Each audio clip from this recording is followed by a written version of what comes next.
Hello നമസ്കാരം, എല്ലാവരും തന്നെ പുതിയൊരു വീഡിയോയിലേക്ക് സ്വാഗതം. നമ്മുടെ UX/UI ഡിസൈൻ കോഴ്സിന്റെ രണ്ടാമത്തെ വീഡിയോ ആണിത്. സോ ഈ ഒരു വീഡിയോ നമ്മൾ നോക്കാൻ പോകുന്നത് വേറൊന്നുമല്ല, നമ്മുടെ UX ഡിസൈൻ പ്രോസസ്സിനെ കുറിച്ചാണ്. അതായത് നമുക്കറിയാം, നമുക്ക് ഡിസൈൻ ചെയ്യുന്ന സോഫ്റ്റ്വെയർ ഫിഗ്മയാണ് നമ്മളിപ്പോൾ എടുക്കുന്നത്. നിങ്ങൾക്ക് വേറെ യൂസ് ചെയ്യാം, അഡോബി സ്കെച്ച് തുടങ്ങിയ സോഫ്റ്റ്വെയർസ് യൂസ് ചെയ്യാവുന്നതാണ്. പക്ഷേ നമ്മളിവിടെ ചെയ്യുന്നത് ഫിഗ്മയാണ്, കാണുന്നത് ഇൻഡസ്ട്രി സ്റ്റാൻഡേർഡ് സോഫ്റ്റ്വെയർ ആണ്. മാത്രമല്ല നമ്മുടെ ഒരു എന്താ പറയുക, കൊളാബറേഷൻ ആയാലും എന്ത് നോക്കിയാലും ഏറ്റവും നല്ലൊരു സോഫ്റ്റ്വെയർ ഫിഗ്മയായിട്ടാണ് കാണുന്നത്. സോ അതുകൊണ്ട് ഫിഗ്മയാണ് യൂസ് ചെയ്യുന്നത്. പ്ലസ് അത് ഫ്രീ ആണ്. സോ ഇവിടെ പറയേണ്ടതെന്ന് വെച്ചാൽ, നമുക്കൊരു വർക്ക് കിട്ടുമ്പോഴത്തേക്കും നമുക്ക് ഫോർ എക്സാമ്പിൾ ഒരു വെബ്സൈറ്റ് ഡിസൈൻ ചെയ്യുന്നു.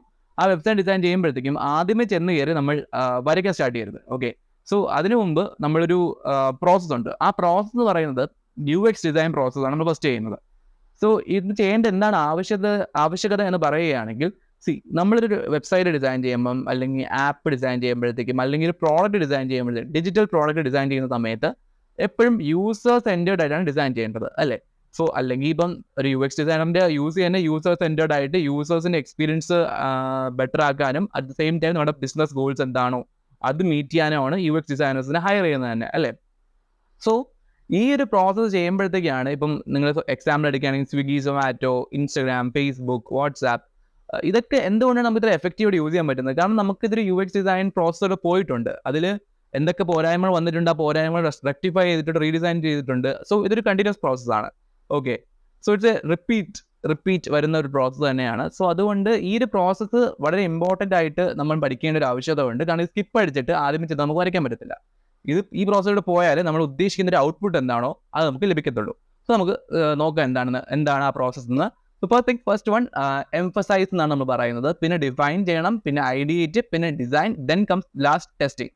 ഓക്കെ, സോ ഇവിടെ നമുക്ക് എന്താണ് എംഫസൈസ് എന്ന് നോക്കാം. എംഫസൈസ് എന്ന് പറയുന്നത് നമ്മുടെ യൂസേഴ്സിനെ മനസ്സിലാക്കുക. അതായത് നമ്മുടെ യൂസേഴ്സ് ഇപ്പം ഏത് ഏജ് ഗ്രൂപ്പിലാണ് വരുന്നത്, എവിടെയാണ് കൂടുതൽ ലൊക്കേറ്റ് ചെയ്തിരിക്കുന്നത്, അല്ലെങ്കിൽ അവരുടെ ജിയോഗ്രഫിക്കൽ ഡേറ്റയെ കുറിച്ച് സംസാരിച്ചത്. ഇപ്പം പിന്നെ അവരുടെ ആവശ്യകത എന്താണ്. ഫോർ എക്സാമ്പിൾ നമുക്കിപ്പം ഒരു 3 രീതി ക്ലാസിഫൈ ചെയ്യുകയാണെങ്കിൽ, നമുക്ക് ഒരു സ്കൂളിൽ പഠിക്കുന്ന സ്റ്റുഡൻറ്റ് കാണാം, കോളേജിൽ പഠിക്കുന്ന സ്റ്റുഡൻറ്റ് കാണാം, അല്ലെങ്കിൽ ജസ്റ്റ് പാസ് ഔട്ടായി അല്ലെങ്കിൽ ഗ്രാജുവേഷൻ കഴിഞ്ഞ് നിൽക്കുന്ന സ്റ്റുഡൻറ്റ് കാണാം.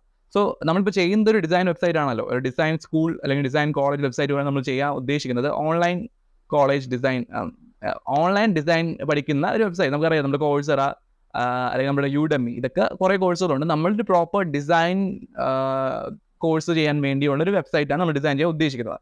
സോ അതാണ് ഞാൻ അങ്ങനെ 3 പേര് എടുത്തത്.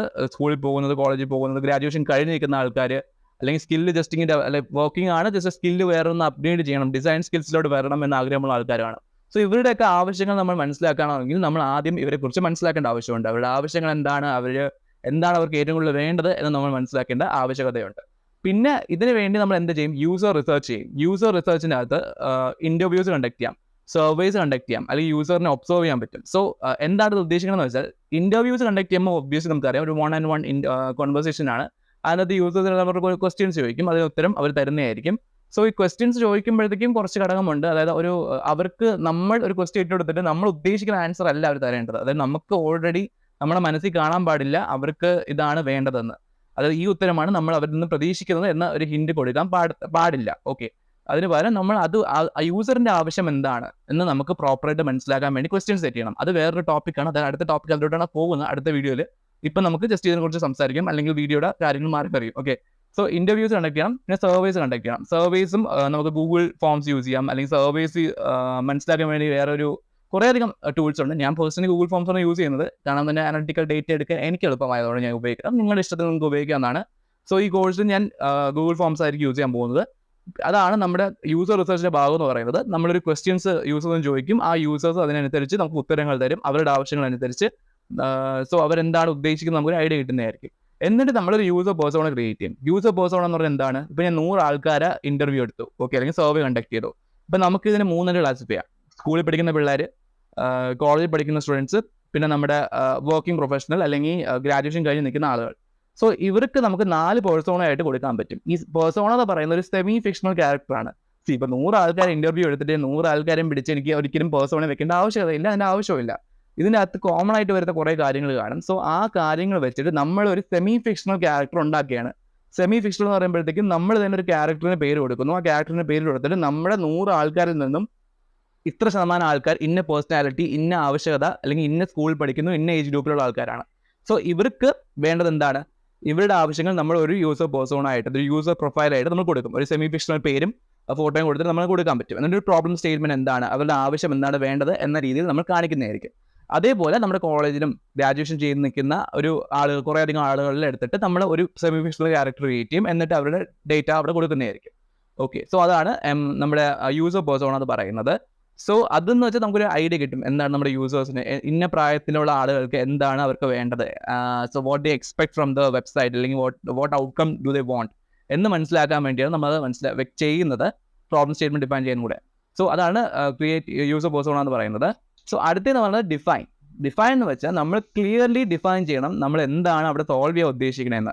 ഓക്കെ, നമ്മളിപ്പോൾ ഡിസൈൻ വെബ്സൈറ്റ് സ്റ്റാർട്ട് ചെയ്യുമ്പോൾ നമുക്ക് വ്യക്തമായ ധാരണ കാണാം നമ്മൾ എന്താണ് നമ്മുടെ സ്റ്റുഡൻസിന് വേണ്ടി, അല്ലെങ്കിൽ നമ്മുടെ കസ്റ്റമേഴ്സിന് വേണ്ടി നമ്മൾ എന്താണ് ഓഫർ ചെയ്യുന്നത്, അതായത് നമ്മൾ എന്ത് പ്രശ്നമാണ് നിലവിലുള്ളത് നമ്മൾ സോൾവ് ചെയ്തുകൊണ്ടാണ് നമ്മൾ ഈ ഒരു വെബ്സൈറ്റ് ചെയ്യുന്നത്.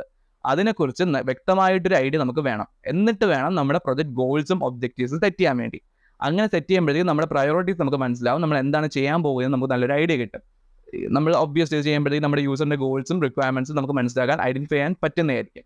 ഇനി അടുത്തത് ഐഡിയേറ്റ് എന്ന് പറയുമ്പോഴത്തേക്കും നമ്മൾ ക്രിയേറ്റീവായിട്ട് സൊല്യൂഷൻസ് ചെയ്യണം.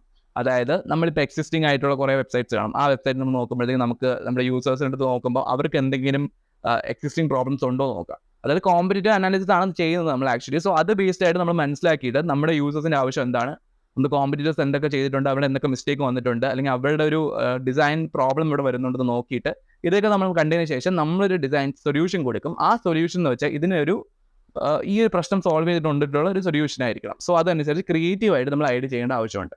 ക്രിയേറ്റീവ് ആകുമ്പോഴത്തേക്ക് നമ്മളൊരു കാര്യം ശ്രദ്ധിക്കേണ്ടതെന്ന് വെച്ചാൽ നമ്മൾ യൂസബിലിറ്റി എപ്പോഴും വേണം. ഓക്കെ, അല്ലാതെ ഓവർ ക്രിയേറ്റീവ് ആയിട്ട് സാധനം ചെയ്തു പക്ഷെ അത് യൂസബിലിറ്റി ഇല്ല, അതായത് യൂസബിൾ അല്ലാത്തൊരു രീതിയിലാണ് ചെയ്യുന്നതെങ്കിൽ then it doesn't make sense. So അത് നമുക്ക് പറ്റത്തില്ല. സോ ഒബ്വിയസ്ലി ഒരു ഐഡിയ മനസ്സിലാക്കുക. സോ ഇവിടെ നമ്മൾ ബ്രെയിൻ സ്റ്റോമിങ് സെക്ഷൻസ് നടക്കും. Mind mapping, sketching, story boarding ചെയ്യാറുണ്ട്. സ്കെച്ചിങ് എന്ന് വെച്ചാൽ എന്താണ്? സ്കെച്ചിങ് എന്ന് പറയുന്നത് ഒരു യൂസർ ജേർണി മാപ്പൊക്കെ നമുക്ക് ചെയ്യാൻ പറ്റും കേട്ടോ.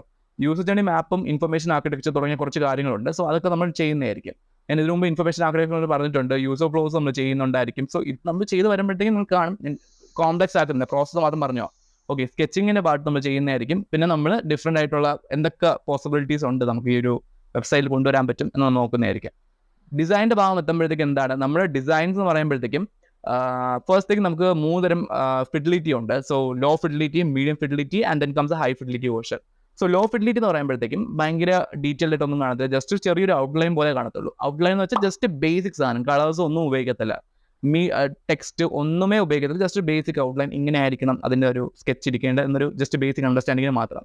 പിന്നെ ചെയ്യുന്നത് നമ്മുടെ മീഡിയം ഫിഡിലിറ്റിയാണ്. മിഡ് ഫിഡിലിറ്റി പറയുമ്പോൾ എന്താണ്? മീഡിയം ഫിഡിലിറ്റി എന്ന് പറയുമ്പോഴത്തേക്കും നമ്മൾ ഫോട്ടോസും കുറച്ച് കാര്യങ്ങളൊക്കെ ജസ്റ്റ് മെൻഷൻ ചെയ്യും, പക്ഷെ നമ്മൾ കണ്ടന്റ് റൈറ്റ് ചെയ്യത്തില്ല. നമ്മൾ കണ്ടന്റ് അല്ലെങ്കിൽ ഭയങ്കര ഡീറ്റെയിൽഡ് ആയിട്ട് അതിൻ്റെ ഫൈനൽ വേർഷൻ ആയിരിക്കത്തില്ല. ഓക്കെ, സോ അതിനകത്ത് ഓക്കെ മീഡിയം ഫിഡിലിറ്റി അത് ഓക്കെ നമുക്ക് ഇത് മെൻഷൻ ചെയ്യാൻ പറ്റും, നമുക്ക് കണ്ടന്റ് വന്ന് കൊടുക്കാൻ പറ്റും, ഇല്ലെന്നല്ല ഞാൻ പറയുന്നത്, നമുക്ക് കൊടുക്കാൻ പറ്റും. ടെക്നിക്കലി പറയുകയാണെങ്കിൽ നമ്മുടെ ഒരു ബ്ലാക്ക് ആൻഡ് വൈറ്റ് വേർഷൻ എന്ന് പറയാൻ പറ്റും. കളേഴ്സ് ഒന്നും കൊടുത്തില്ല, ജസ്റ്റ് ബേസിക് കാര്യങ്ങൾ എന്താണ് ആവശ്യമുള്ളത്, നമ്മുടെ ബേസിക് ഇപ്പോൾ ഫോർ എക്സാമ്പിൾ നമ്മുടെ ഡിസൈൻ വെബ്സൈറ്റ് എടുക്കുകയാണെങ്കിൽ ലോഗിൻ പേജ്, കോഴ്സ് സെലക്ട് ചെയ്യാനുള്ള പേജ്, പേയ്മെൻറ്റ് പേജ്, ട്രാക്ക് ചെയ്യുന്ന പേജ് തുടങ്ങിയ കുറേ കാര്യങ്ങൾ നമ്മൾ പ്രോപ്പറായിട്ട് ഡിസൈൻ ചെയ്ത് കണ്ടന്റ് കാണുമ്പോൾ ബ്ലാക്ക് ആൻഡ് വൈറ്റ് വേർഷൻ എന്ന് വേണമെങ്കിൽ പറയാൻ പറ്റും. ഹൈ ഫിഡിലിറ്റി വരുമ്പോഴത്തേക്കും നമ്മുടെ കളർ സൈക്കോളജി, കളർ സ്കീംസ് ഒക്കെ മനസ്സിലാക്കിക്കൊണ്ട് നമ്മൾ ഹൈ ഫിഡിലിറ്റി നമ്മൾ ഡിസൈൻ ചെയ്യുന്നുണ്ട്. ഓക്കെ, സോ ഇതാണ് ആ ഫേസ് എന്ന് പറയുന്നത്. ഞാൻ ഇപ്പോൾ ഇമേജ് ഇവിടെ കൊടുത്തിട്ടുണ്ടായിരിക്കും.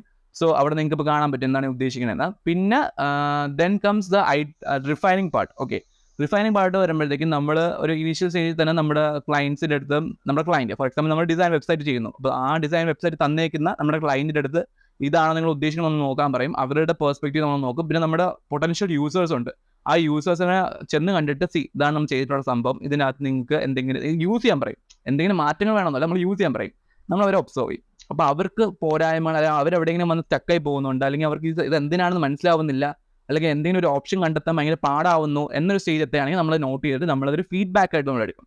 ആ ഫീഡ്ബാക്ക് എടുത്തിട്ട് നമ്മുടെ അതിനെ വീണ്ടും റിഫൈൻ ചെയ്യുന്നുണ്ടായിരിക്കും. Okay, so then testing part ഇപ്പം പറഞ്ഞതാണ്, നമ്മളിപ്പം യൂസേഴ്സിന് ടെസ്റ്റ് ചെയ്ത് കൊടുക്കും. അപ്പോഴത്തേക്കും അവർക്ക് എന്താണ് യൂസബിലിറ്റി ഇഷ്യൂസ് ഉണ്ടോ, അപ്പം ഉണ്ടെങ്കിൽ നമ്മൾ അതിനനുസരിച്ചുള്ള അഡ്ജസ്റ്റ്മെൻറ്റും കാര്യങ്ങളും നമ്മൾ ഇമ്പ്രൂവ്മെൻറ്റ്സ് വരുത്തും. പിന്നെ നമ്മൾ ഈ ഒരു പ്രോസസ് എന്ന് വെച്ചാൽ റിപ്പീറ്റഡ് പ്രോസസ്സാണ്.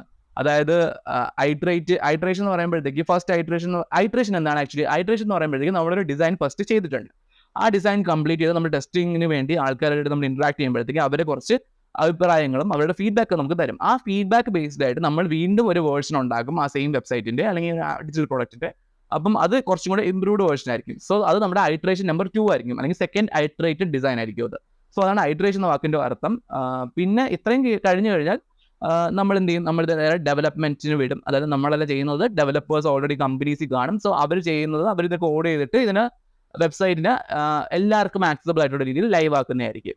സോ ഇതാണ് ഇതിൻ്റെ ഒരു എൻറ്റയർ പ്രോസസ്സ് എന്ന് പറയുന്നത്. സോ ടെക്നിക്കലി ഒരു കാര്യം കൂടെ പറയാൻ എനിക്ക് ആഗ്രഹമുള്ളതെന്ന് വെച്ചാൽ, നമ്മൾ എപ്പോഴും ഡെവലപ്പേഴ്സും UX UI ഡിസൈനേഴ്സും നല്ലൊരു ബോണ്ടിങ്ങിൽ എപ്പോഴും കാണണം. കാരണം ഇവർ രണ്ടുപേരും മിസ്അണ്ടർസ്റ്റാൻഡിങ് വരാൻ പാടില്ല. കാരണം വെബ്സൈറ്റ് ഡെവലപ്പ് ചെയ്യുന്ന ആൾക്കാരുടെ അടുത്ത് നമ്മൾ നോക്കണം, നമ്മളൊരു ഫാൻസി ഡിസൈൻ ചെയ്ത് വെച്ച് പക്ഷേ ഇത് കോഡബിൾ അല്ല, അല്ലെങ്കിൽ ഇത് കോഡ് ചെയ്ത് വെച്ചിട്ട് പോലും എവിടെയെങ്കിലുമൊക്കെ യൂസബിലിറ്റി ഇഷ്യൂ വരുന്നുണ്ടെങ്കിൽ, അത് പ്രോപ്പറായിട്ട് കൊണ്ടുവരാൻ പറ്റുന്നുണ്ടെങ്കിൽ അത് പിന്നെ ഉപയോഗമില്ല. സോ എപ്പോഴും അവർ തമ്മിൽ നല്ലൊരു അണ്ടർസ്റ്റാൻഡിങ്ങിൽ പോയാലേ കാര്യങ്ങൾ നേരെ സ്മൂത്തായിട്ട് നടക്കത്തുള്ളൂ. പിന്നെ ഇത് ലൈവായി കഴിഞ്ഞാലും ഇത് നമ്മുടെ UX ഡിസൈനറിൻ്റെ പരിപാടി കഴിഞ്ഞിട്ടില്ല. നിങ്ങൾ അപ്പം തന്നെ വീണ്ടും നോക്കുമ്പോൾ വീണ്ടും ഒരു പോയിന്റ് കഴിയുമ്പോഴത്തേക്കും ആസ് ടൈം ഗോസ് ഓൺ പുതിയ അപ്ഡേറ്റ്സും പുതിയ രീതികളും എല്ലാം വരും. സോ അതനുസരിച്ച് നമ്മുടെ ഡിസൈൻ പ്രോസസ്സിൽ വീണ്ടും ഈ പറഞ്ഞ എല്ലാ വേർഷനും ഉണ്ടല്ലോ, അതായത് ഞാൻ പറഞ്ഞ ഇത്രയും കാര്യങ്ങൾ വീണ്ടും നമ്മൾ ചെയ്യേണ്ടി വരും.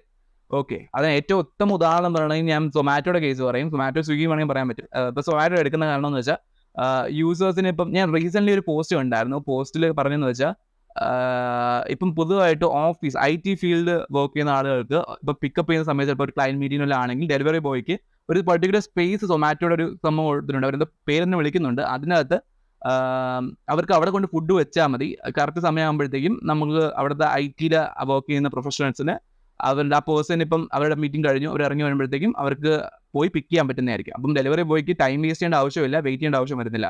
ഈ ഒരു ഫീച്ചർ അവർ സൊമാറ്റോയുടെ ആപ്പിനകത്ത് എവിടെ ഇൻറ്റഗ്രേറ്റ് ചെയ്തിട്ടുണ്ട്. ഞാൻ യൂസ് ചെയ്യാറില്ല വലുതായിട്ട് ഈ ഓൺലൈൻ ഫുഡ് ഓർഡർ ചെയ്യുന്ന പരിപാടിയൊക്കെ. പക്ഷേ അങ്ങനെ ഒരു ഫീച്ചർ വന്നിട്ടുണ്ടെന്നാണ് ഞാനൊരു ഇതിൽ കണ്ടത്.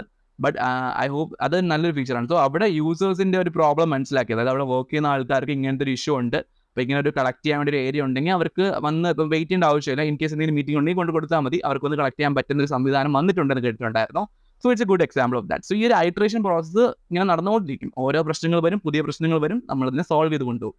സോ ഇതാണ് പറയേണ്ടത്. അടുത്ത വീഡിയോ നമ്മൾ നോക്കാൻ പോകുന്നത്, നമുക്ക് റിസർച്ച് ചെയ്യുന്ന സമയത്ത് ഇൻ്റർവ്യൂ കണ്ടക്ട് ചെയ്യാൻ ക്വസ്റ്റ്യൻസ് എങ്ങനെ സെറ്റ് ചെയ്യാൻ പറ്റുമെന്ന് നോക്കാം. ഞാൻ ആക്ച്വലി അതിനെ പറ്റി ഒരു ChatGPT ഹെൽപ്പോടെ ചെയ്യാൻ പറ്റുന്ന വീഡിയോ ഇട്ടിട്ടുണ്ട്. പക്ഷേ ഇറ്റ് വാസ് അത് എന്തിനാണ് ഞാൻ ചെയ്യാൻ എനിക്ക് ഓർമ്മയില്ല. വേറെ എന്തൊരു സബ്ജക്ട് ബേസ്ഡ് ആയിരുന്നു അത് ആക്ച്വലി. ഡിസൈൻ വെബ്സൈറ്റിൻ്റെ അല്ലായിരുന്നു. സോ ഒന്നുകൂടെ ഞാൻ അതിന് വേണ്ടി, ഇപ്പോൾ നമ്മൾ ചെയ്യുന്ന ഡിസൈൻ വെബ്സൈറ്റിന് വേണ്ടി ക്വസ്റ്റ്യൻ എങ്ങനെ സെറ്റ് ചെയ്യാൻ പറ്റുമെന്ന് കാണിച്ചു തരാം. എന്നിട്ട് നിങ്ങളത് ചെയ്യണം. അത് നിങ്ങൾ ചെയ്തിട്ട് നിങ്ങൾക്ക് ഇപ്പോൾ റെസ്പോൺസ് കിട്ടണം. ആ റെസ്പോൺസ് നിങ്ങൾ എന്തായാലും കൺസിഡർ ചെയ്തിട്ടായിരിക്കും ഡിസൈൻ ചെയ്യേണ്ടത്. എനിക്ക് കിട്ടുന്ന റെസ്പോൺസ് അനുസരിച്ചായിരിക്കും ഞാനും ചെയ്യാൻ പോകുന്നത്. ലൈവായിട്ട് ചെയ്ത് കാണിച്ചു തരാം. ഓക്കെ, സോ ഇത്ര പറയാനുള്ളൂ. സോ നമുക്ക് ഇനി അടുത്ത വീഡിയോ കാണാം. ബൈ.